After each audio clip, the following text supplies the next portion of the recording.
प्रणाम किया गया है। और आप कीर्तन करें नरसी की तरह, मीरा की तरह, केवल कीर्तन करने लग जाएं।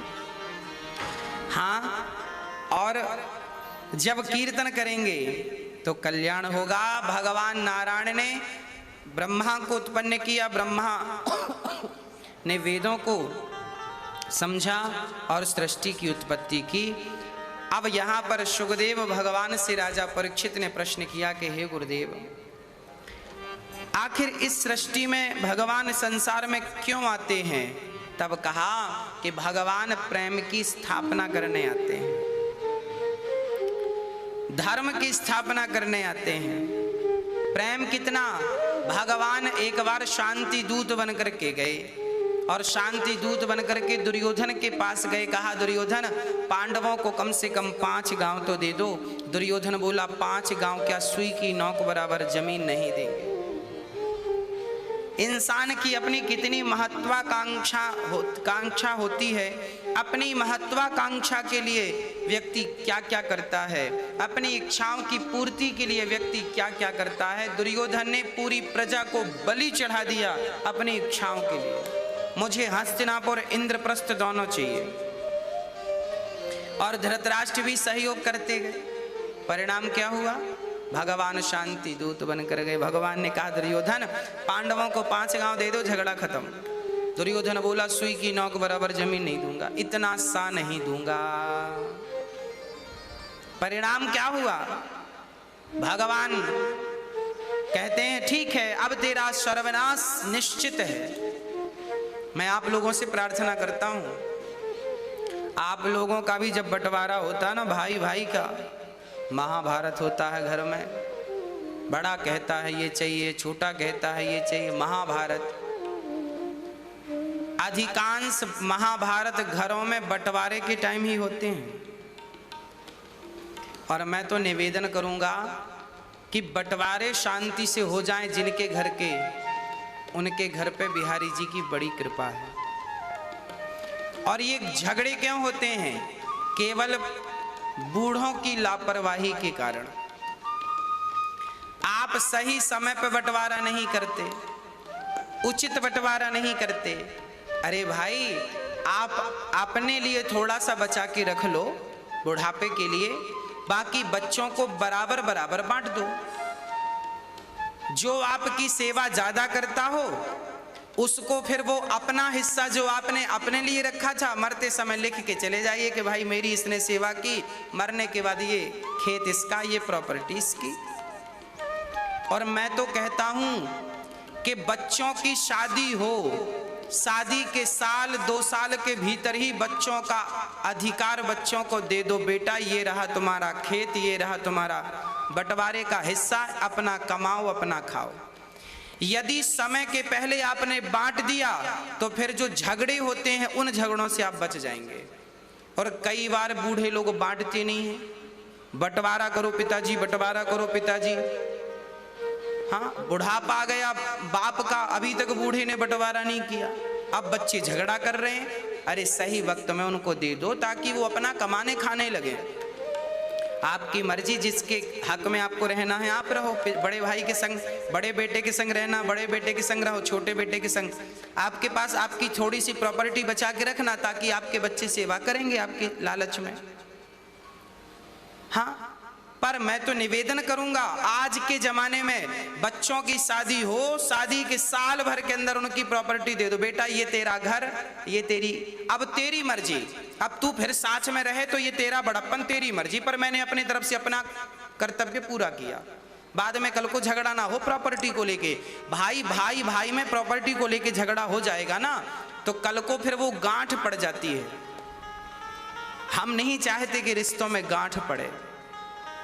रिश्तों को भी वैसे ही सुलझाना चाहिए जैसे आप अपने बालों को सुलझाते हैं।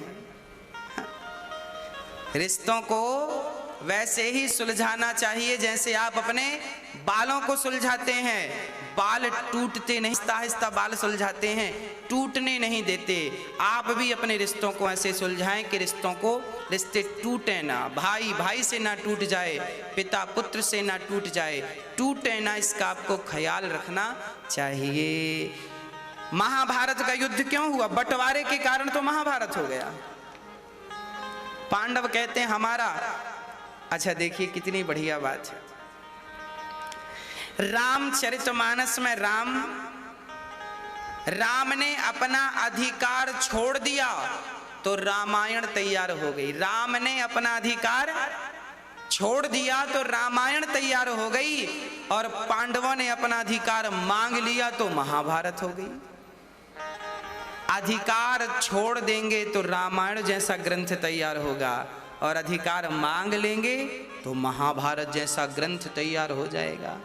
हाँ, राम ने अधिकार छोड़ा, अपने भाई के लिए छोड़ दिया ना, चल मेरा भाई राजा बन जाए, मेरी माँ कह रही है तू वनवास जा, मैं निकल गया वनवास, चलो अपना अधिकार भी राम ने भाई को दे दिया, धन्य राम। और यहाँ पांडवों ने अपना अधिकार मांगा, चलो हमारा अधिकार दो, महाभारत हो गया। आप मांगे ना तब तक अच्छे हैं, और आपने मांगा, झगड़ा चालू।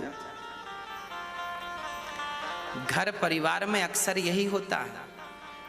यदि छोटे पुत्र ने पिता से कह दिया पिता हमें ये दे दो, अरे मांगता है। बड़े भाई ने कह दिया पिताजी ये दे दो, मांगता है। छोटे भाई ने बड़े भाई से मांग लिया भैया आप हमें ये दे दो, हमारे हक का है, दे दीजिए, अरे मांगता है। मांगता है तो महाभारत हो जाता है। क्यों भाई, क्यों ना मांगे? सबको अपना अपना अधिकार तो होना चाहिए, और अधिकार के लिए उचित मांग होनी चाहिए, लड़ाई। यदि अधिकार आप छीन रहे हैं, गलत कर रहे हैं, तो फिर महाभारत इसलिए तो हुआ, परिणाम सर्वनाश हुआ। मैं नहीं चाहता आपके घर में सर्वनाश हो, आपके घर में महाभारत हो, युद्ध हो। समझदारी से सारे काम हो सकते हैं। यदि आप समझदार हैं तो फिर सारी चीजें अच्छी हैं, और आप समझदार नहीं हैं तो फिर महाभारत आपके घर में होगा। होने मत दीजिएगा समझदारी के कारण। शांति का प्रस्ताव लेकर कृष्ण गए, बात नहीं मानी गई, भगवान वहां से निकल गए। कहाँ? विदुरानी के घर भोजन करेंगे। जब विदुरानी को खबर लगी कि मेरे कृष्ण आ रहे हैं, सूखी साग भगवान ने विदुरानी के घर खाई। दुर्योधन की मेवा त्यागी साग विदुर घर खाई, सबसे ऊंची प्रेम सगाई। हाँ, प्रेम विवश अर्जुन रथ हांक्यो, प्रेम विवश अर्जुन रथ हांक्यो। भूल गए ठकुराई हो, भूल गए ठकुराई, सबसे ऊंची प्रेम सगाई, सबसे ऊंची प्रेम सगाई है। दुर्योधन की मेवा त्यागी, दुर्योधन की मेवा त्यागी, साग विदुर घर खाई, साग विदुर घर खाई, सबसे ऊंची प्रेम सगाई। प्रेम सबसे ऊंचा है। भगवान ने विदुरानी के घर पहुंचकर सूखी साग खाई, छिलकों का भोग लगाया। फल फेंकती जाती विदुरानी, छिलका देती जाती, भगवान ने छिलकों का भोग लगाया। न जाने कौन से गुण पर दया निधि रीझ जाते हैं, यही सद्ग्रंथ कहते हैं, यही हरि भक्त गाते हैं। इसलिए कहते हैं, हे गोविंद आप तो करुणा के सागर हैं, मेरा हाथ पकड़ लीजिए। अब तो आके बाह पकड़ लो, वरना मैं गिर जाऊंगा। अब तो आके बाह पकड़ लो, वरना मैं गिर जाऊंगा। क्या कहें, सागर इतना गहरा है कि, सागर इतना गहरा है कि डूब प्रभु मैं जाऊंगा। कुछ तो मेरे कर्म हैं ऐसे, जिन पर मैं शर्मिंदा हूँ। सिर पे कर्ज है दुनिया का बस, इसलिए मैं जिंदा हूँ। तुमने भी मुंह फेर लिया तो, तुमने भी मुंह फेर लिया तो, और कहाँ मैं जाऊंगा। अब तो आके बाह पकड़ लो, वरना मैं गिर जाऊंगा। अब तो आके बाह पकड़ लो, वरना मैं गिर जाऊंगा। हे श्याम सुंदर आप बाह पकड़ लो, नहीं तो गिर जाऊंगा। हे गोविंद कृपा, इतनी कृपा हो आपकी कि नाथ मैं आपको कभी भूलूं नहीं। हे नाथ मुझे कभी छोड़िएगा मत, हे नाथ मुझे कभी भुलाइएगा मत, हे नाथ मैं आपको कभी भूलूं नहीं। भगवान ने विदुरानी की सेवा स्वीकार की, और अब विदुर जी महाराज को जब पता लगा कि भगवान धराधाम को छोड़कर चले गए, तो भगवान श्री कृष्ण ने जाते ही विदुर को याद किया और विदुर जी मैत्री जी के पास चले गए। क्या कहा मेरे कृष्ण ने आखिरी समय, सारा उपदेश लिया। प्रश्न किया विदुर जी ने, सुखाय कर्माणि करोति लोको, न तये सुखं वान्यदुपारवं वा, विन्देत भूयस्तत एव दुःखं, यदत्र युक्तं भगवान् वदेन्न। भगवान श्री मैत्री जी से विदुर जी ने प्रश्न किया कि हे गुरुदेव, सारी दुनिया सुख के लिए यत्न करती है पर दुख क्यों मिलता है? तब कहा, श्री मैत्री जी ने कहा, लोगों की गलती है। क्या गलती है? बोले संसार में आपने सुख की कामना की, यही आपकी गलती है। सुख किसी को नहीं मिला इस सृष्टि में, पूरी जिंदगी सुख की खोज में निकल गई। ये जिंदगी पत्ता गोभी की तरह है। पत्ता गोभी की सब साग तो आपने खाई है। पत्ता गोभी का एक पत्ता निकाला तो लगा अंदर कुछ होगा, तो पत्ता ही निकला। फिर लगा इसके भीतर कुछ होगा। पत्ता गोभी बड़ी ठोस होती है ना, लगता है इसके भीतर कुछ है, पर शुरू से अंत तक पत्ते के सिवा उसमें कुछ नहीं। जैसे प्याज में शुरू से अंत तक छिलके के सिवा कुछ नहीं है, उसी प्रकार इस संसार में शुरू से अंत तक दुख के सिवा कुछ भी नहीं है। आप लाख करोड़ रुपए पालें, कितना भी सुख पालें, पर जीवन में दुख ही है। इसलिए सुख की चाहत जो है वही आपको दुख देती है। ये सुख की चाहत, सुख की कामना त्याग दीजिए, आपको सुख मिलेगा। भगवान नारायण ने ब्रह्मा को उत्पन्न किया। ब्रह्मा के शरीर से एक अंग से मनु और दूसरे अंग से शत्रुपा का जन्म हुआ, मनु और शत्रुपा। मनु जी की 3 बेटियां 2 बेटे, आकुति, देवहूति, प्रसूति नाम की 3 बेटियां, प्रियव्रत, उत्तानपाद नाम के 2 बेटे। आकुति का विवाह रुचि प्रजापति से हुआ, देवहूति का विवाह करदम जी से हुआ। करदम जी सन्यासी थे, ब्रह्मा जी के कहने से विवाह किया और बाद में उनकी 9 बेटियां हुई, कला, अनुसुईया, श्रद्धा, हविर्भू, गति, क्रिया, ऐसे 9 बेटियों का विवाह करदम जी ने ब्रह्मा के 9 पुत्रों से किया। बेटी के ऋण से उऋण हो गए। पिता का कर्तव्य है कि वो बेटियों का विवाह उचित जगह करे, बेटियों का घर बसाए। पिता इस ऋण से उऋण हो गए। अब क्या हुआ? अब करदम जी अपनी पत्नी से कहते हैं, देवी गृहस्थी के सारे जिम्मेदारी पूरी हो गई, अब मुझे आज्ञा दो, मैं भजन करूं।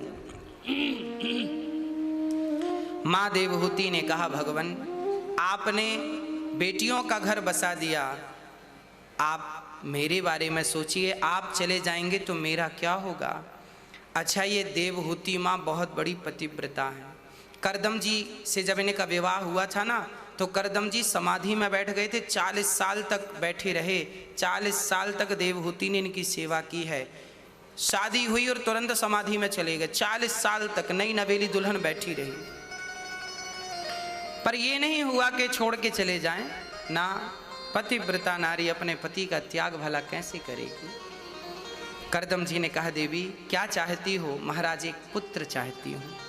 बेटियां घर चली गई अपने अपने, अब मेरा सहारा क्या है?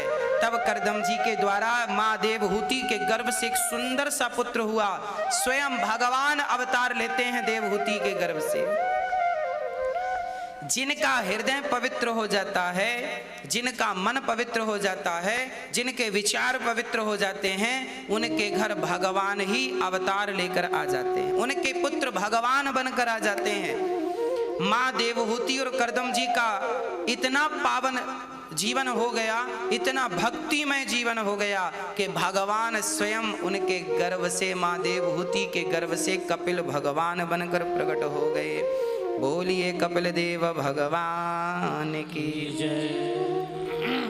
करदम जी घर छोड़कर निकल गए, चले गए। आप भी मन भगवान में अधिक से अधिक लगावें, इसी से कल्याण होगा हम सबका। हाँ, शादी हो गई बच्चों की, बेटी अपने घर सुखी, बेटा अपने घर सुखी। अब आप मन संसार से निकाल कर भगवान में मन लगा लो। मन लगा है भोगों में, पार कैसे पाओगे? हाँ,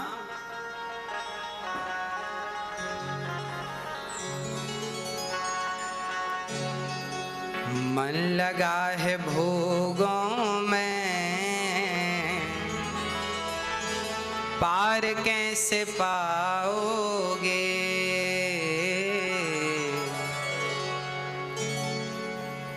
मन लगा है भोगों में,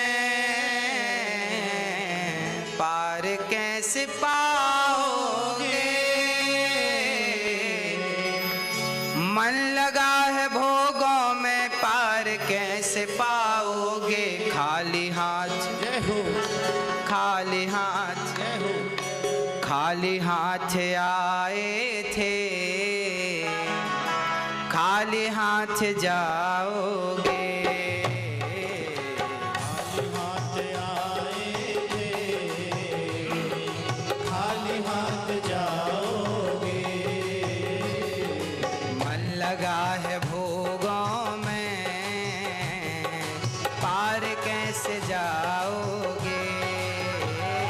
अरे मन लगा है भोगों में, पार कैसे जाओगे? मन लगा है भोगों में, पार कैसे जाओगे? मन लगा है भोगों में,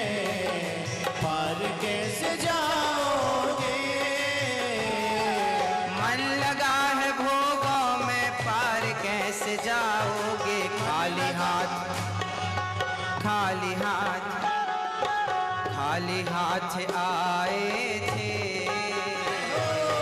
खाली हाथ जाओगे,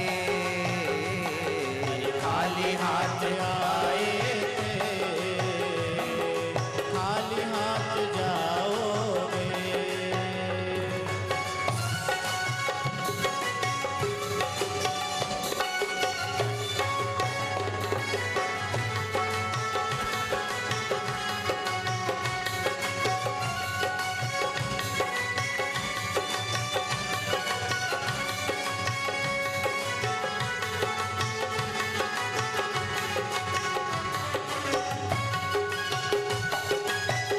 हरि बोल।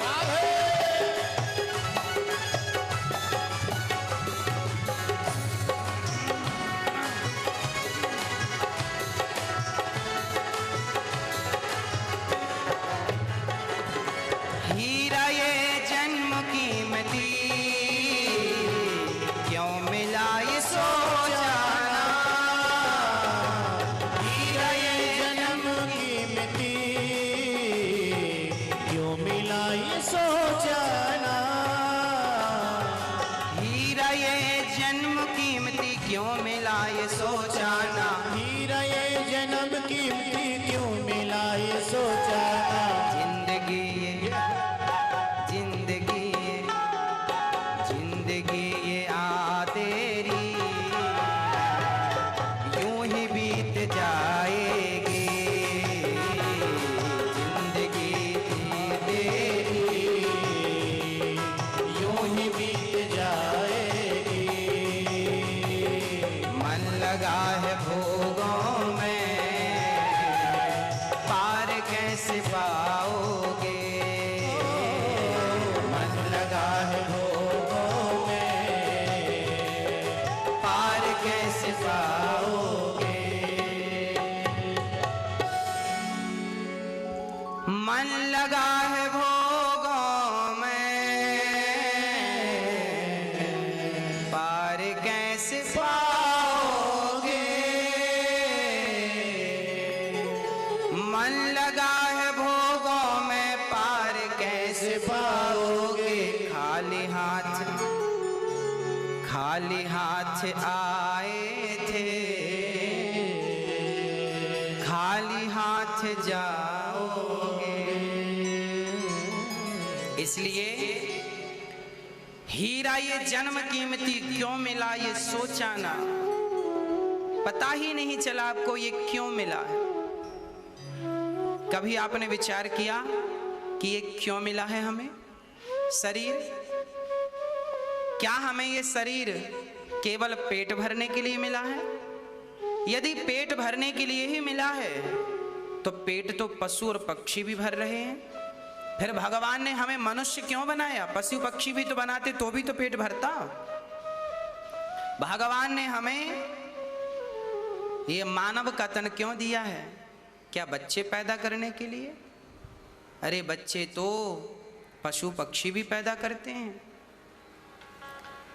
पशु पक्षी के शरीर से भी संतान उत्पन्न हो सकती है, तो क्या ये शरीर केवल संतानोत्पत्ति के लिए दिया है ईश्वर ने? ना भक्तों ना, केवल इस शरीर से पुत्र ही उत्पन्न ना करते रहना, केवल पेट ही ना भरते रहना, केवल गहरी नींद ही मत लेते रहना, बल्कि इस शरीर का कुछ और भी कार्य है। क्या काम है? बोले बैठकर मन भगवान, अपने मन का तार भगवान के चरण से जोड़ दो, भगवान के तार से तार मिला दो। विचार कर लो, इस सृष्टि में क्यों आए हो? आने का हेतु क्या है? क्या जो कर रहे हो क्या ये उचित है? क्या तुम निंदा करने आए हो? क्या तुम चुगली करने आए हो? क्या तुम लोगों का गला दबाने आए हो? क्या तुम दूसरों की आलोचनाएं करने आए हो? क्या यही करने आए हो इस सृष्टि में? ना,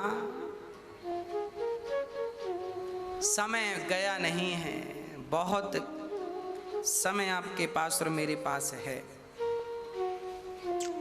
श्री कपिल भगवान का जन्म हुआ, करदम जी चले गए।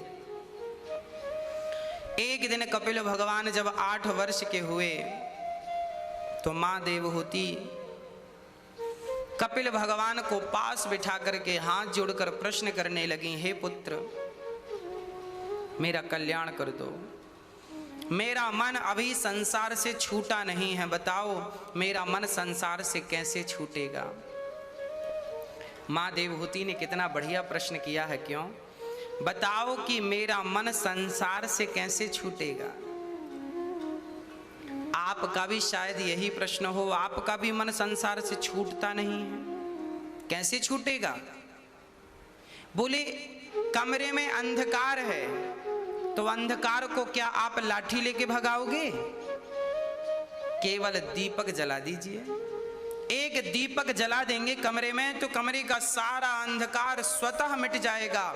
उसी प्रकार आपके हृदय में जब भगवत भक्ति प्रवेश कर जाएगी तो आपका मन संसार से अपने आप उठ जाएगा, हट जाएगा। आपके भीतर अभी अज्ञान ने अंधकार फैला रखा है। जिस दिन भक्ति की किरण पहुंच गई, ज्ञान का प्रकाश पहुंच गया आपके अंतःकरण में, उस दिन आप दुख से सुख की ओर आ जाएंगे। हाँ, आप मृत्यु से अमरता की ओर आ जाएंगे। यही तो अमरता है। लोग रो रो के जी रहे हैं, यही घुट घुट के जीना है, और लोग प्रसन्न चित्त से जिंदगी गुजार रहे हैं, यही तो अमरता है। अमृत क्या है? अरे मैं अपनी जिंदगी प्रसन्न चित्त से जी रहा हूं, जीते हुए औरों की सेवा करते हुए जी रहा हूं, यही अमरता है। और कुछ लोग स्वयं भी दुखी हैं, औरों को भी परेशान कर रहे हैं, ये तो विष की जिंदगी है, यही तो नरक है। यहीं पर स्वर्ग है, यहीं पर नरक है। जो घुट घुट के जी रहे हैं वो नरक में हैं, और जो जिंदगी को प्रसन्नता से व्यतीत कर रहे हैं वो स्वर्ग में हैं। आप हे प्रभु, कपिल भगवान से मां देवहूति ने कहा, प्रभु मैं अपनी इन दुष्ट इंद्रियों से ऊब गई हूं, इनकी इच्छाएं पूरी करते करते करते करते परेशान हो चुकी हूं। पूरी जिंदगी हम अपनी इंद्रियों की इच्छाएं पूरी करते हैं। आंख कहती है अच्छा दिखा दो, कान कहते हैं अच्छा सुना दो, ये चमड़ी ये त्वचा अच्छे अच्छे भोग, अच्छे अच्छे स्पर्श की तरफ भागती है। पूरी जिंदगी हम इस इंद्रियों की गुलामी करते हैं, पर इन दुष्ट इंद्रियों का पेट भरता नहीं। सच कहता हूं, हमारी इंद्रियों ने, हमारे विषयों ने हमें ठग लिया है। एक संत जी बहुत जोर जोर से रो रहे थे। संत को रोता देख शिष्यों ने, लोगों ने पूछा, हे गुरुदेव आप तो इतने ज्ञानी हैं, परम विद्वान हैं, परम संत हैं, आप क्यों रो रहे हैं? तब संत ने रोते हुए कहा, मेरी चोरी हो गई। लोगों को और आश्चर्य लगा, चोरी हो गई? क्या चोरी हो गई? किसने चोरी की? तब संत ने रोते रोते कहा, मेरी इंद्रियों ने, मेरी इच्छाओं ने मेरे समय को चुरा लिया। समय को चुरा लिया क्या अर्थ है? बोले जो समय भगवान के भजन के लिए परमात्मा ने समय दे रखा था, उस समय को इन इंद्रियों ने अपने उपयोग में खर्च करवाया है। पत्नी के सुख में, पुत्र के सुख में, धन के सुख में पूरी जिंदगी चली गई। जो समय भगवत भजन के लिए मिला था वो भोग भोगने में खर्च हो गया, वो धन के संग्रह में खर्च हो गया। हमने करोड़ों रुपए जोड़े पर भूल गए कि उस करोड़ में एक भी रुपया तेरा नहीं है। जब जाओगे इस धरा का, इस धरा पर सब धरा रह जाएगा। समझे ही नहीं, समझा ही नहीं प्राणी क्यों आया है, क्यों चला गया। चोरी हो गई हमारी, इंद्रियों ने समय को चुरा लिया, ठग लिया, छल लिया। एक पिता ने बाजार भेजा है एक बेटे को 100 रुपए देकर। एक पिता ने बेटे को 100 रुपए दिया, कहा बेटा बाजार चले जाओ, वहां से बढ़िया ताजे ताजे फल लेकर के आ जाना। बेटा बाजार गया, बाजार में पहुंचा, वहां एक मंदारी बंदर को नचा रहा था। एक मंदारी बंदर को नचा रहा था।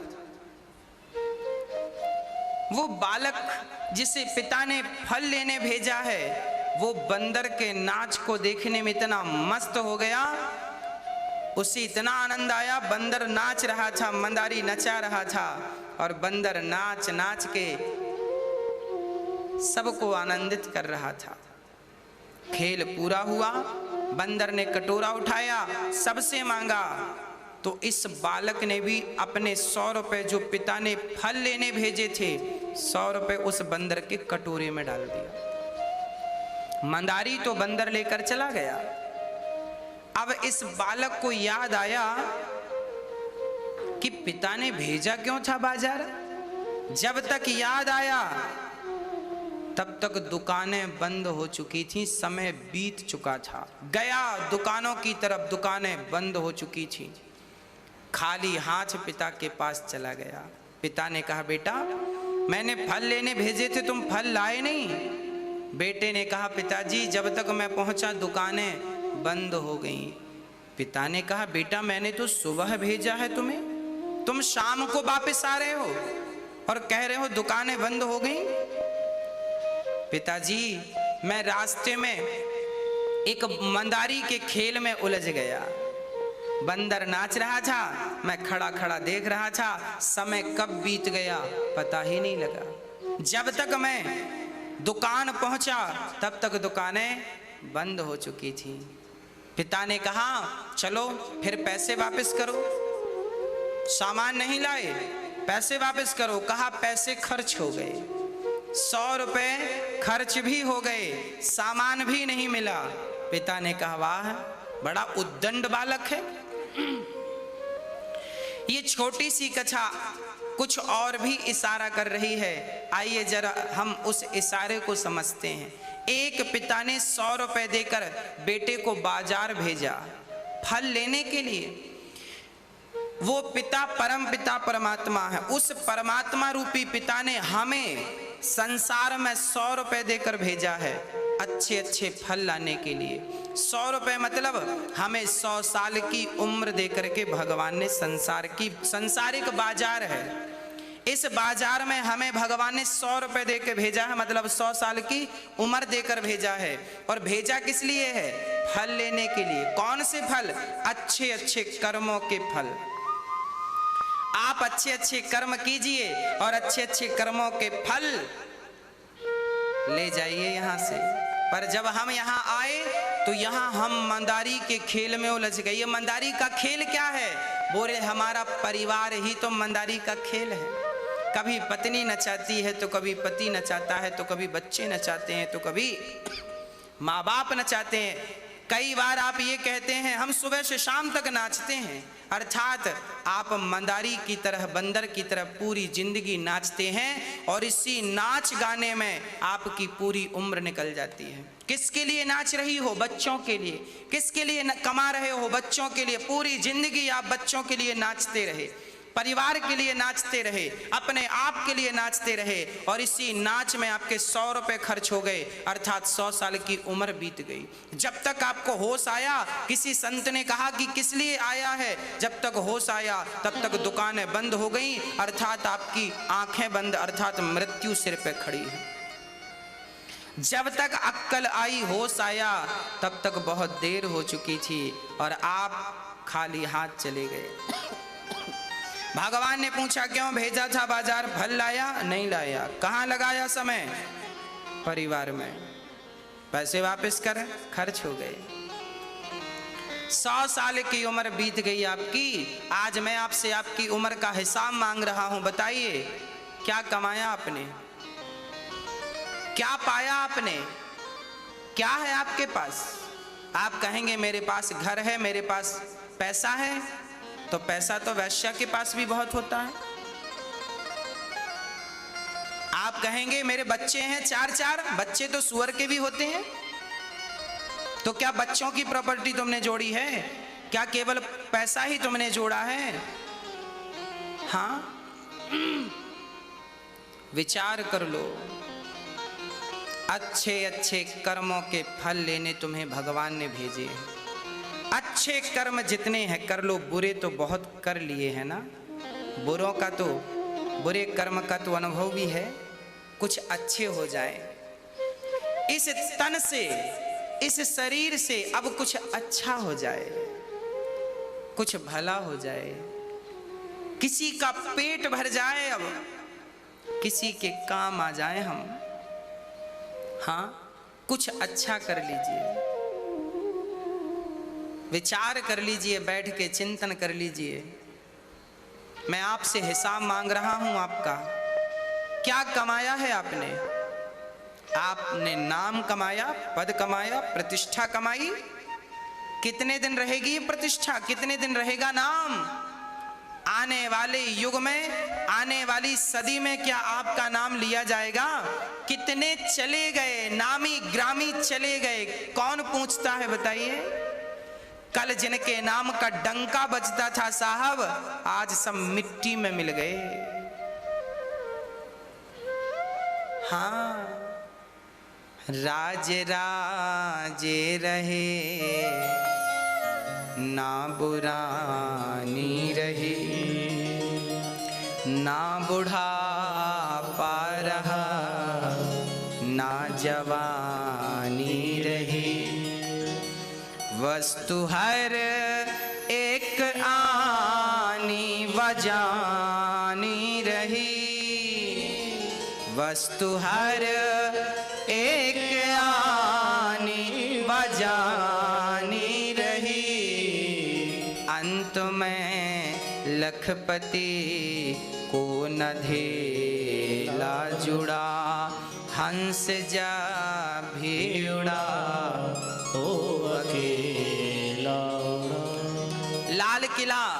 लाल किला बनवाने वाले उस जमाने के सम्राट हुआ करते थे। आज लाल किला में चिड़ियों ने घोंसला बना रखा है। हाँ, कोठी बंगले बने के बने रह गए, हीरे मोती जुड़े के जुड़े रह गए। अंत में लखपति को न धेला जुड़ा, हंस जा भी उड़ा तो अकेला उड़ा। कौन बचा है, नाम बताओ, कौन बचा? सिकंदर के नाम का डंका बजता था, कहाँ गया वो सिकंदर? कहाँ है भाई, कहाँ चला गया? अकबर के नाम का डंका बजता था, कहाँ गए? कहाँ गए वो लोग? कितने कितने इस मिट्टी में मिल गए। मैं भी मिल जाऊंगा, तुम भी मिल जाओगे। ना वो कुछ ले जा सके, ना तुम कुछ ले जा सके। जाएगा तुम्हारे संग तो केवल तुम्हारा पुण्य तुम्हारे संग जाएगा। धर्मान गो गच्छति जीव एकः, धनानि भूमौ पशवश्च गोष्ठे, नारी गृहद्वारी जनः श्मशाने, देहश्चितायां परलोक मार्गे, धर्मान गो गच्छति जीव एकः। हमारा धन तिजोरी तक साथ देगा, हमारे पशु घोड़शाला गौशाला तक साथ देंगे, हमारी पत्नी द्वार तक साथ देगी। जब हमारी अर्थी निकलेगी घर से तो देहरी में पांव रख कर रोती रहेगी। हाँ, मेरा मेरा, मेरे रिश्तेदार, मेरा परिवार कहाँ तक साथ देंगे? शमशान तक साथ देंगे। तुम्हारे को साथी संगी तुम्हारे अपने कहाँ तक ले जाएंगे? शमशान तक। तुम्हारा परिवार शमशान तक तुम्हारे साथ रहेगा। तुम्हारा शरीर चिता तक साथ देगा। तुम्हारा शरीर कहाँ तक साथ देगा? चिता तक, जलते हुए तक साथ देगा। उससे आगे की यात्रा अकेले आपको करनी है। आगे कौन जाएगा? बोले आपके द्वारा किया हुआ धर्म, आपके द्वारा किया हुआ अच्छा और बुरा आपके संग आगे जाएगा। पाप की गठरी या पुण्य की गठरी आपके सिर पर होगी। अकेले अकेले जाना पड़ेगा। पुण्य करके जाना, पाप ना कर लेना। पुण्य के नाम पर पाप करता गया, ना इधर का रहा ना उधर का रहा। वासनाओं में जी जी के मरता गया, ना इधर का रहा ना उधर का। नाम ईश्वर का तूने न गाया कभी, जिसने पैदा किया जिसने पाला तुझे, उम्र सारी गवाई है उनके लिए। तेरे अपनों ने ही मार डाला तुझे। जाल खुद ही बुना खुद ही फंसता गया, ना इधर का रहा ना उधर का रहा। ना आपकी ये हालत ना हो जाए कि आप ना यहाँ के रहो ना वहाँ के रह जाओ। हाँ, ऐसी हालत ना हो जाए आपकी। कुछ कर लो, कर लो, कर लो कुछ। आपके किए गए धर्म से आप सुखी होंगे। जो कल पुण्य किया था उसका फल, जीवन में आपने जितना सुख पाया है ये आपने कोई पुण्य किया है उसका परिणाम था। कल किया था सो आज तो भोग लिया। क्या आज कर रहे हो कल के लिए? कर रहे हो तो सुखी रहोगे। इसलिए बनो, सहनशीलों की शरण में रहो, ऐसे संतों की शरण में रहो। पहले कपिल भगवान ने अब ये कहा कि किस प्रकार स्त्री के गर्भवती होते ही उसके गर्भ में किस प्रकार बच्चा उत्पन्न होता है। पूरी पद्धति बताई। ये मेडिकल साइंस है बहुत बड़ा। एक रात में स्त्री के गर्भ में जब वो बालक, पिता का वीर्य, पिता का तेज जब प्रवेश करता है तो एक रात में वह कलल बन जाता है। 5 रात्रि में बुदबुदे की तरह, 10 रात्रि में वह बेर की तरह और 1 महीने में बच्चे का सिर तैयार होता है। दूसरा महीना लगते ही बच्चों के हाथ और पांव निकलने शुरू हो जाते हैं। तीसरा माह निकलते हैं नख, रोम, अस्थि, चर्म और स्त्री पुरुष के चिन्ह। इसलिए तीसरे महीने में ही लिंग परीक्षण हो सकता है, उसके पहले नहीं। डॉक्टर भी, साइंस भी यही कहते हैं और हमारे शास्त्रों भागवत में ये बात हजारों साल पहले लिख चुकी है। भागवत में ये लिखा हुआ है ये प्रसंग। 4 महीने में बच्चों के शरीर में मांस, 7 धातुएं पैदा हो जाती हैं। 5वें महीने में भूख प्यास बच्चे को लगने लगती है।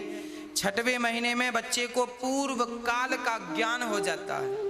मैंने कौन सा पाप किया जिसके कारण मुझे माँ के गर्भ में इतना कष्ट उठाना पड़ रहा है, ये सब उसे ज्ञात हो जाता है। माँ के गर्भ में ही उसे समझ आने लगता है कोई पाप किया है हमने। माँ के गर्भ में सुख नहीं है, उल्टा लटकना पड़ता है, मलमूत्र का गड्ढा है। भगवान से हम कहते हैं प्रभु क्यों हमें यहाँ भेज दिया? भगवान कहते हैं तूने पाप किए हैं इसलिए तुझे यहाँ भेजा है, जा। भगवान ने कहा कि कई बार तुझे मैंने यहाँ से बाहर किया, मोक्ष का रास्ता बताया, पर तू उस पर चला ही नहीं। अब भगवान से जीवात्मा प्रार्थना करता है प्रभु एक मौका और दो। तब 9वें महीने पूर्ण होते ही प्रसव की पीड़ा माँ को होती है और निकल पड़ता है बच्चा माँ के गर्भ से। फिर वहाँ से जब बाहर आता है तो फिर माया और मोह में उलझ जाता है। हम ही तो उलझे हुए प्राणी हैं। भगवान के माँ के गर्भ से बड़ी बड़ी बातें करते हैं, हे प्रभु भेज दो, अब हम गलती नहीं करेंगे, पर फिर से हम उलझ जाते हैं। आप मत उलझिएगा, अब मत उलझिएगा, संसार में रहकर भगवान का चिंतन करके कल्याण कर लीजिएगा। कपिल श्री सुखदेव भगवान कहते हैं, माँ कपिल भगवान के ज्ञान से माँ सिद्धा नाम की नदी बनकर गई और कपिल भगवान ने आचमन किया। आज गंगा सागर में कपिल देव जी बैठे हैं। कपिल देव जी वहां से निकले हैं। लोग परेशान करने लगे, बाबा जी बड़े चमत्कारी हो, हमारा हाथ देख दो, हमारी बच्चे का विवाह कब होगा ये बता दो। तब श्री कपिल भगवान समुद्र के एक टापू में चले गए। लोग वहां भी आने लग गए। तब कपिल देव जी ने कहा, देखो रोज रोज मत आओ, हमें डिस्टर्ब करने, हमें भजन करने दो। तब भक्तों ने कहा, प्रभु कब आवे? तब कपिल भगवान ने कहा, साल में एक दिन आया करो। तो आज भी साल में एक दिन। भक्तों ने कहा, प्रभु साल में एक दिन आए, पर यहाँ तो समुद्र है, कैसे आए? तब कपिल भगवान ने समुद्र को आदेश दिया, आप साल में एक दिन के लिए भक्तों को आने का स्थान दिया करो। आज भी मकर संक्रांति के दिन समुद्र जगह देता है। आज भी साल में एक दिन के लिए गंगा सागर में समुद्र, एक दिन पहले तक वहां 20 फीट पानी होता है और एक दिन के लिए समुद्र जगह देता है। आज भी देता है ये चमत्कार, आज भी आप अपनी आंखों से देख सकते हैं। जिन्हें भगवान के होने पर संदेह है वो ये चमत्कार देखें। कपिल देव जी ने समुद्र से कहा था कि ये रोज रोज ना आवे, साल में एक दिन इनको आने की छूट है। आज भी गंगा सागर लोग कपिल भगवान जी का दर्शन करने ही जाते हैं। बोलिए कपिल देव भगवान की। ये वही कपिल देव भगवान है जो माँ देवहूति के गर्भ से जन्म लेते हैं और 24 अवतारों में एक अवतार हैं ये। आज कपिल देव भगवान को गंगा सागर के पावन पर्व में लोग देखते हैं। अब मनु जी महाराज के दूसरे पुत्र की चर्चा, 3 बेटियों की चर्चा, आकुति देवहूति की चर्चा हुई। प्रसूति के विवाह दक्ष से हुआ, दक्ष की छोटी बेटी का विवाह भगवान शिव से हुआ। एक बार भगवान शिव का अपमान कर दिया दक्ष ने, भरी सभा में गालियां दे दी। पर धन्य है शंकर जी, कर्पूर गौरम करुणावतारम संसार सारम भुजगेन्द्रहारम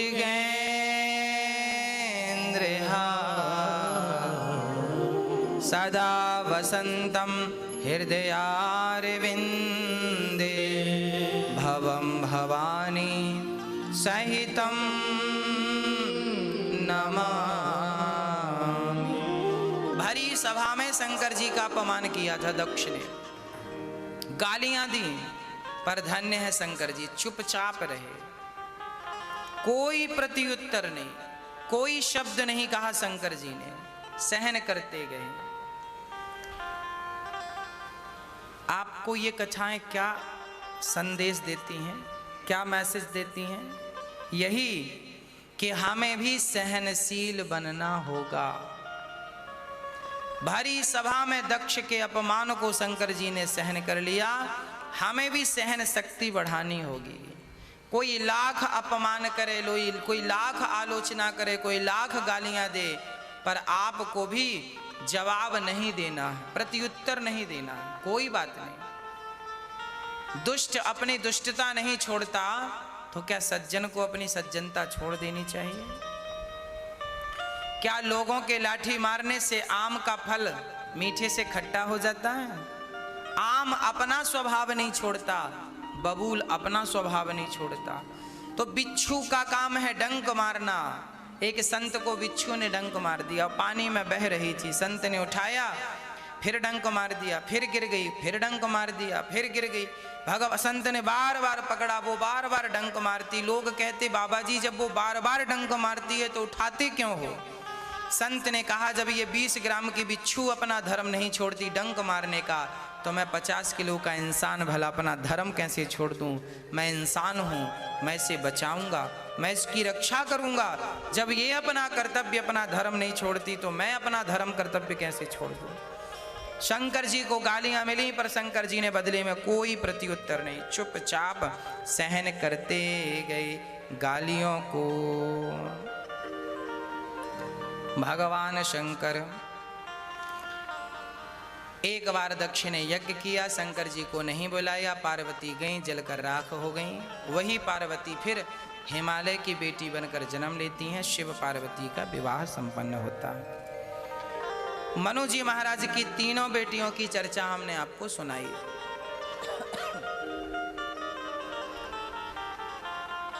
हाँ, जीवन में कितना भी अपमान हो मुस्कुराना ना छोड़िए। एक मैया वृंदावन आई लड्डू गोपाल खरीदने, भैया जरा लड्डू गोपाल दिखाना। दुकान में जाकर कहा, दुकानदार ने दिखाया, ये लो। ये वाले नहीं, वो रखे हैं पीछे, वो लगाओ। क्यों भाई, वो वाले क्यों अच्छे लग रहे हैं? लड्डू गोपाल तो ये भी हैं, ये भी भगवान है, वो क्यों चाहिए तुम्हें? उनकी स्माइल अच्छी है, हंस रहे हैं, मुस्कुरा रहे हैं।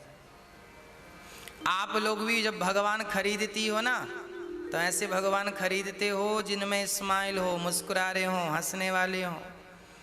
यदि हंसता हुआ भगवान पसंद है भक्त को, तो हंसता हुआ भक्त भी पसंद है भगवान को।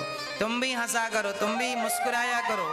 तुम्हारी मुस्कान देखकर भगवान प्रसन्न, जैसे बच्चों की मुस्कान देखकर माँ बाप खुश होते हैं, ऐसे भक्त की मुस्कान देखकर भगवान प्रसन्न होते हैं। आप भी हंसा करो, मुस्कुराया करो, खिलखिलाया करो। आपकी प्रसन्नता ही भगवान को रिझाती है। इसलिए हर हाल में सुख मिले तो खुश, दुख मिले तो खुश, हर हाल में सुखी रहो। मनु जी महाराज के दो बेटे हैं। उत्तानपाद की पत्नी का नाम है सुरुचि और सुनीति। उत्तानपाद की दो पत्नियां हैं। सुनीति का पुत्र है ध्रुव, सुरुचि का पुत्र है उत्तम। ध्रुव जी छोटी सी अवस्था में, छोटी सी उम्र में भगवान का भजन करते हैं। ध्रुव जी भगवान का भजन कब करते हैं? छोटी सी बारी सी उम्र में। बुढ़ापे का कोई इंतजार नहीं, बुढ़ापा आएगा तो ही भजन करें ना। भगवान का भजन कब करना चाहिए? बुढ़ापे में, लड़कपन में, जवानी में।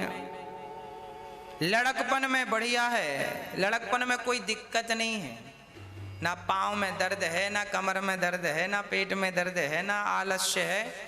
बुढ़ापे का शरीर तो दर्द से भर जाता है, बुढ़ापे का शरीर तो बीमारियों का घर बन जाता है। लड़कपन सबसे बढ़िया है। इसलिए भजन कब का? वर्ष की तो उम्र थी, माँ ने नीचे गिरा दिया। व्यक्ति अपने लिए दूसरों का अपमान करता रहता है, अपने बच्चे के लिए दूसरों के बच्चों का तिरस्कार करता रहता है प्राणी।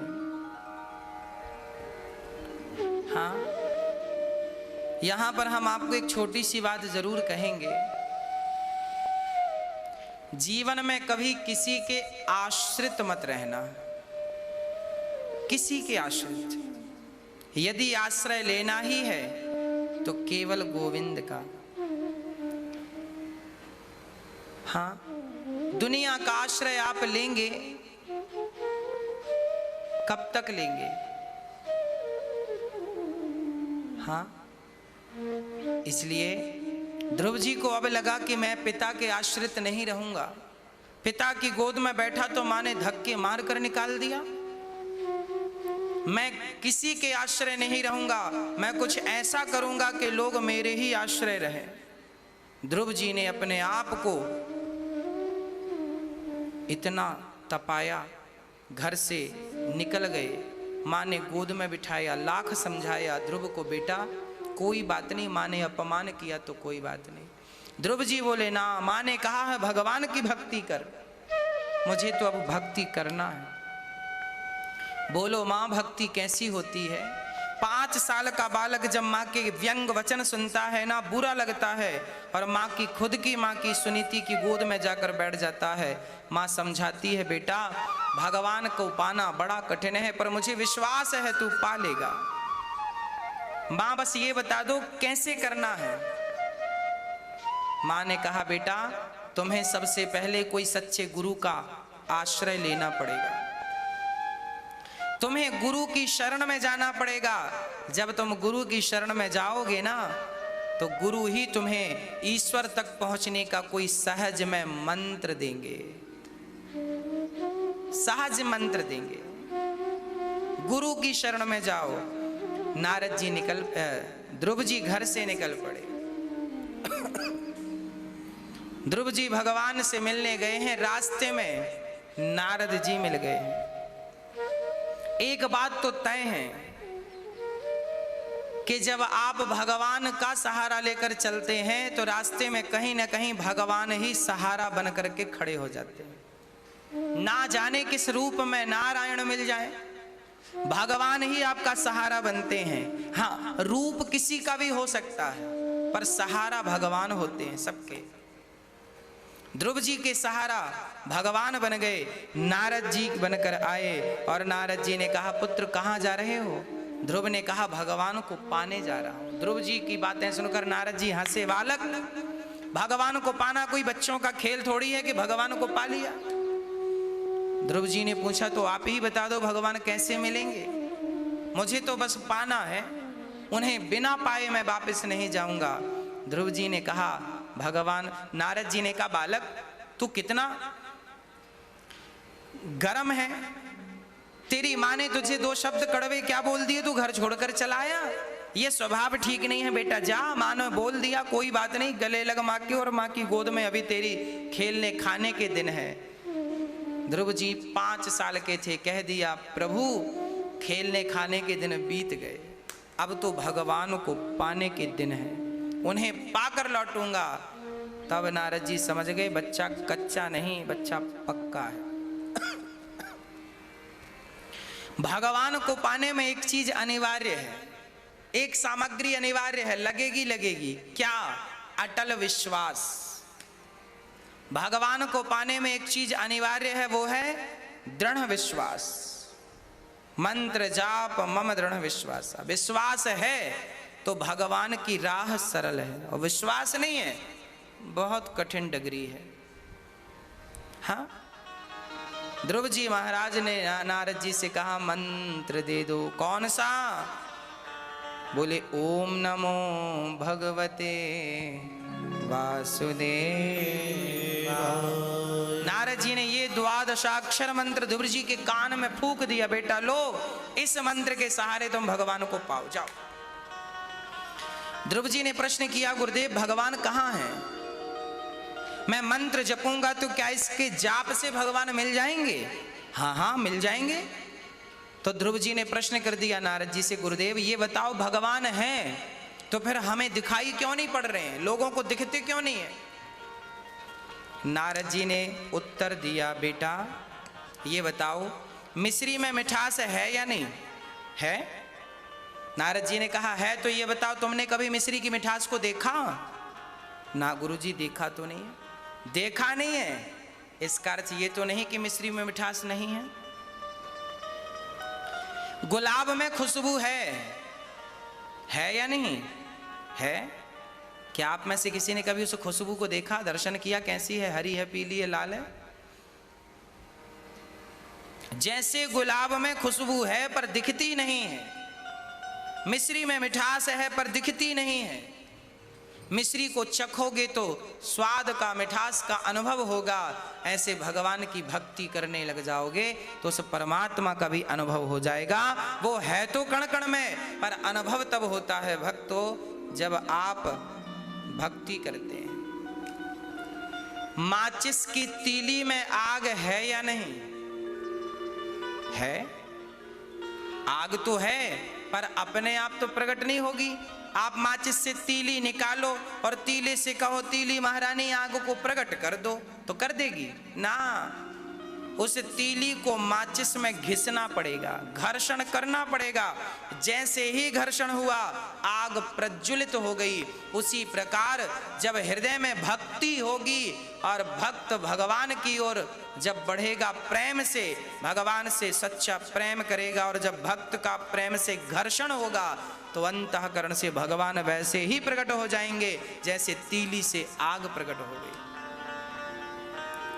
घर्षण तो हो, भक्ति का घर्षण हो, प्रेम का घर्षण हो, और प्रबल प्रेम, प्रबल घर्षण। जब प्रबल प्रेम के पाले पड़कर प्रभु को नियम बदलते देखा। हाँ, अरे भाई, अरणि मंथन होता है। लकड़ी को आप घिसिए, एक लकड़ी को दूसरी लकड़ी से ऐसे ऐसे रगड़िए, ऐसे ऐसे। एक बार के रगड़ने से आग प्रकट नहीं होती, 2 बार रगड़ने से आग, उसको निरंतर बिल्कुल एक रफ्तार से रगड़ते रहिए, ऐसे रगड़ते रहिए, रगड़ते रहिए, क्या होगा? आग प्रकट हो जाएगी। यदि लकड़ी के घर्षण से आग प्रकट होती है तो भक्त और भगवान के प्रेम से क्या भगवान प्रकट नहीं हो जाएगा? भक्त के हृदय में प्रेम होगा, भगवान प्रेम से प्रकट। आप अपनी उंगली को हथेली में घिसिए, ये घिसिए, घिसिए, यूं घिसिए, आपकी उंगली गर्म हो जाएगी। अभी घिस के देख लीजिए, ये देखिए, आग है, गर्म हो जाएगी, उंगली गर्म हो गई। उसी तरह से जब भक्त अधिक प्रेम करता है, अधिक प्रेम मतलब अधिक घर्षण, जब अधिक घर्षण करता है भक्त भगवान को पाने के लिए, तो भगवान भक्त के उस घर्षण को, उस प्रेम को देखकर भगवान प्रकट वैसे होते हैं जैसे अरणि मंथन से अग्नि प्रकट हो जाती है, जैसे काष्ठा से अग्नि प्रकट हो जाती है, तीली से अग्नि प्रकट हो जाती, उसी तरह भगवान प्रकट हो जाते हैं। अब लकड़ी में आग तो है, पर प्रकट करने के लिए घर्षण करना पड़ेगा। कण कण में भगवान तो है, पर प्रकट करने के लिए भक्ति करना पड़ेगा। बिना भक्ति के वो प्रकट नहीं हो सकते। तो प्रश्न ये था, भगवान है तो कहां है? जैसे दूध के कण कण में घी है, बताइए दूध की किस बूंद में घी नहीं है? जैसे दूध की हर बूंद में, दूध के हर कण में घी है, उसी तरह सृष्टि के कण कण में कृष्ण है। दूध में घी तो है, पर बिना दही जमाए, बिना मंथन किए प्रकट तो नहीं होता ना। एक बार स्वामी विवेकानंद जी से किसी ने कहा, तुम्हारा भगवान कहाँ है तो दिखाई क्यों नहीं पड़ता? स्वामी जी ने कहा, दूध दे दो पीने को 1 कटोरा, हम बताएंगे। फिर दूध दिया गया, स्वामी विवेकानंद जी ने दूध के कटोरे में उंगलियां घुमाई। क्या कर रहे हो? लोगों ने पूछा। स्वामी जी बोले, दूध में घी ढूंढ रहे हैं। घी कहाँ है? बोले, घी ऐसे थोड़ी मिलेगा, दूध को जमाओ, दही बनाओ, मंथन करो तब घी मिलेगा। स्वामी जी बोले, भैया तेरे दोनों प्रश्नों का उत्तर तू नहीं दे दिया। कैसे? बोले, जैसे दूध के कण कण में घी है, ऐसे सृष्टि के कण कण में मेरा भगवान है। दूसरा, भगवान है तो दिखता क्यों नहीं? भाई दूध में घी है, बिना मंथन के दिखाई नहीं पड़ता, बिना भक्ति के भगवान नजर नहीं आता। ठीक बात है। भगवान आपकी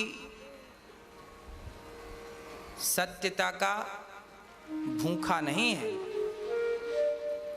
आप कहेंगे कि भगवान है तो भगवान है, आप कहेंगे कि भगवान नहीं है तो भगवान नहीं है, ऐसा नहीं है। भगवान आपके मानने और ना मानने की अपेक्षा नहीं रखता। आप भगवान को मानो या मत मानो, वो है सो है। उसको किसी के मानने और ना मानने की आवश्यकता ही नहीं पड़ती। आप मत मानिए भगवान को, कोई फर्क नहीं पड़ता। वो भूखा थोड़ी है आपके मानने और ना मानने का, वो तो दयालु हैं। मानिए तो ठीक है। भाई एक पिता बैठा है, बेटा सेवा करे ना करे खुश है बेचारा। और उसी प्रकार आप ईश्वर को मानिए ना मानिए वो खुश। मानिएगा तो अपना कल्याण करिएगा, नहीं मानिएगा तो अपना पतन करिएगा।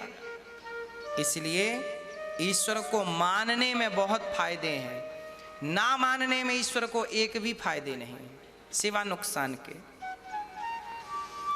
ध्रुव जी महाराज के अंदर विश्वास जगाया नारद जी ने। देखिए गुरु क्या करता है, गुरु भगवान के प्रति आपके भीतर विश्वास जगा देता है।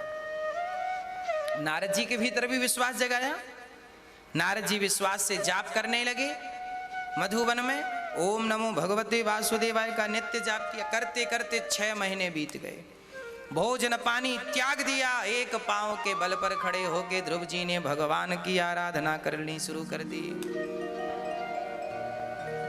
ध्रुव जी ने व्रत ले लिया। आपको भी व्रत लेना चाहिए। आप भी व्रत लीजिए। कौन सा व्रत? आज से व्रत लीजिए कि हम सदा भगवान का चिंतन करेंगे। कई लोग व्रत लेते हैं, आज रोटी नहीं खाएंगे, नमक नहीं खाएंगे। क्यों? व्रत है हमारा। व्रत का अर्थ है त्याग। त्याग का अर्थ केवल रोटी त्याग नहीं। आज मैं व्रत लेता हूं, आज के बाद क्रोध नहीं करूंगा। मैं व्रत लेता हूं, मैं अहंकार नहीं करूंगा। अहंकार का त्याग, लोभ का त्याग, अपनी बुराइयों का त्याग ही सच्चा व्रत है। रोटी त्याग देने से कोई भगवान को पा लेता तो लोग भूखे क्यों मरते भाई? भगवान को नहीं पा लेते। त्याग हो विषयों का, त्याग हो विकारों का। त्याग करना है, संसार के विषयों का त्याग कर दीजिए। हाँ, हम लोग त्याग नहीं कर पाते। एक मैया शुक्रवार का व्रत रह रही थी। शुक्रवार के व्रत में क्या नहीं खाते? खटाई। एक मैया से हमने पूछा, मैया ये खटाई क्या है? उन्होंने कहा, गुरुजी टमाटर खटाई है, अचार खटाई है, नींबू खटाई है, दही छाछ खटाई है। हमने कहा इससे बड़ी खटाई क्या? बोले इमली है। हमने कहा इससे बड़ी खटाई क्या? पता ही नहीं। खटाई क्या है? खटाई नींबू नहीं है, खटाई दही नहीं है, तो फिर खटाई क्या है? गोस्वामी जी लिख रहे हैं, जलुपय सरिस बिकाय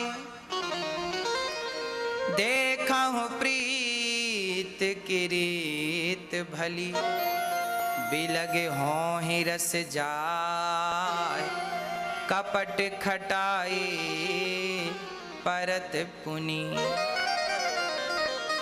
अरे भाई, नींबू की खटाई दूध को फाड़ती है, इमली की खटाई केवल दूध को फाड़ सकती है, पर कपट ऐसी खटाई है कि भाई भाई के बीच में कपट की खटाई आ गई तो भाई भाई के रिश्तों को फाड़ देती है। पिता पुत्र के बीच में कपट की खटाई आ गई तो रिश्तों को फाड़ देती है। नींबू इमली की खटाई केवल दूध को फाड़ सकती है, पर कपट की खटाई रिश्तों को फाड़ती है। इसलिए सबसे बड़ी खटाई है कपट। कपट की खटाई त्याग दी तो नींबू और इमली का कोई महत्व ज्यादा नहीं है। पर लोग कपट तो बराबर करते हैं, पर नींबू से परहेज करते हैं। कपट से परहेज नहीं है, इमली से परहेज है, टमाटर से परहेज है। वाह, आपने तो व्याख्या ही बदल दी। त्यागना है, अपने भीतर की खटाई का त्याग कीजिए। ये जो आपने कपट की खटाई रख रखी है ना, आप अपने बेटे के लिए अलग व्यवहार करती हो और अपनी जेठानी के बेटे के लिए अलग भाव हैं आपके। क्या ये कपट नहीं है? क्या ये खटाई नहीं है? अपने बच्चे की गिलास में मलाई